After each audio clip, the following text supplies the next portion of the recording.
The sun began to climb over the green hills of Buea, casting long shadows that seemed to run away from the truth.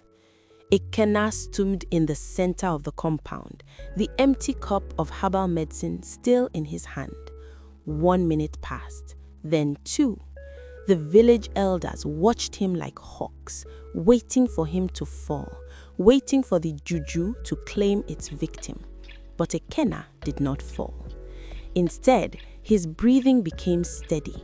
The pain that had etched lines into his face for weeks began to soften, and he stood taller than any man in the village. The ritualist was gone. In his place stood a man healed by his mother's love and his own honesty. Mami Hannah looked at him, and for the first time, the scales fell from her eyes. She saw the sweat on her brow was from labor, not from dark magic. She saw that the audacious claims she had swallowed like poison were nothing but the echoes of her own fear. But before she could speak, the sound of a heavy engine approached the gate. It was the police van, returning not for Ekenna, but for the conclusion of a deeper investigation. The subject of our story, Eposi, stepped forward, holding a small voice recorder she had hidden in the kitchen the night before. Chai! The silence that followed was louder than a thunderstorm. Eposi pressed play. Through the small speaker, the voice of Auntie Rose rang out clearly, sharp and cold as a razor blade. Just take the car and scare him away, the recording hissed. I don't care if the girl cries, as long as that Nigerian never sets foot in this village. I have worked too hard to let Hannah's daughter marry a rich man while mine is still begging for bread. The village went so quiet you could hear the heartbeat of a grasshopper. Auntie Rose, who had been standing with her head high, suddenly looked like a balloon that had been pricked with a needle. The architect of the chaos tried to run, but the village youth, the same one she had instigated against Ekenna, were holding sticks for the Nigerian anymore.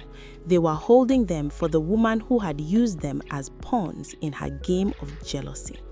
The police stepped forward and placed the handcuffs on Auntie Rose's wrists. As she was led away, she didn't look like a concerned auntie anymore. She looked like the very criminal she had warned everyone about. It was a bitter lesson for the village. The person pointing the finger is often the one hiding the dirtiest hands. As the police van drove away, Eposi remembered a story her grandmother used to tell her by the fire. A marriage is like a farm, the old woman would say. If you listen to the birds that come to steal your grain, you will starve. You must trust the soil you have planted in, and you must guard the gate against the foxes who come dressed as friends.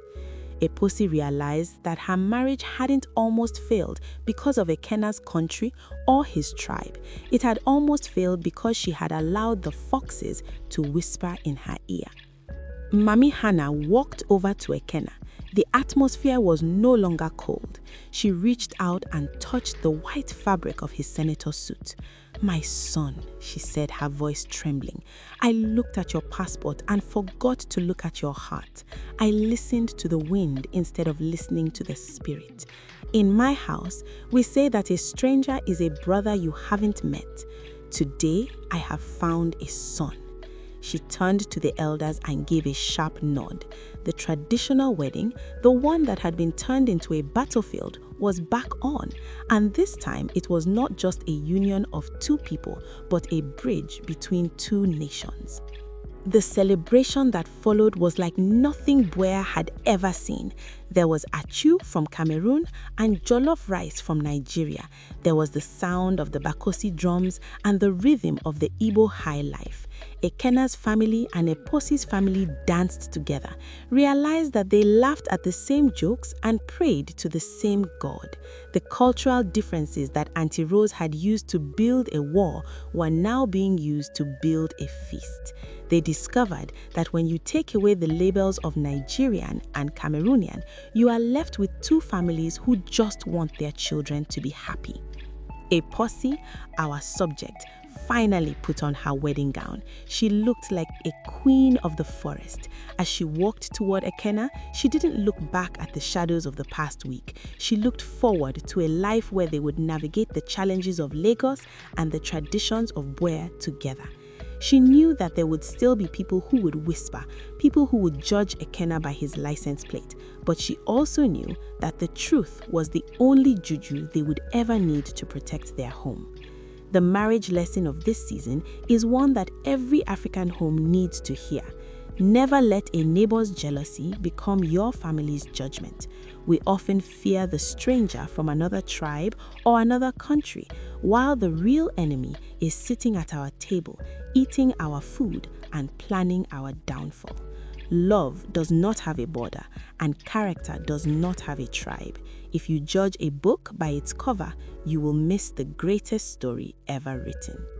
As the sun set over the mountain, Ekenna and Eposi stood together watching the village celebrate. The Lagos groom had survived the fire, and the Buea bride had found her courage. They were no longer characters in a folktale about bias. They were the authors of a new story about unity.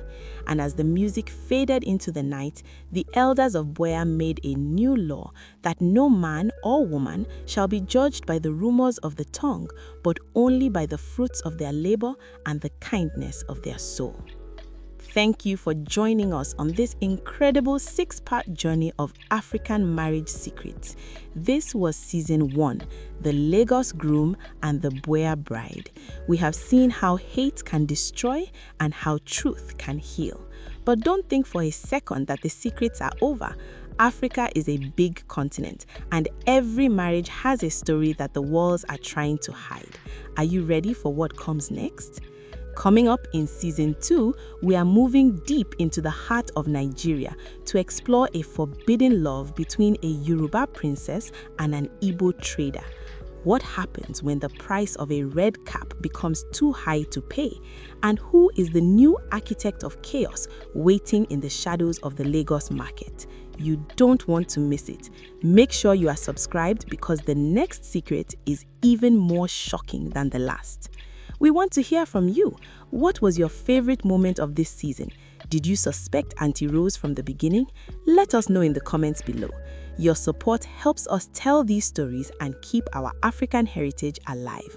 Until next time, remember, guard your heart and guard your gate. See you in Season 2.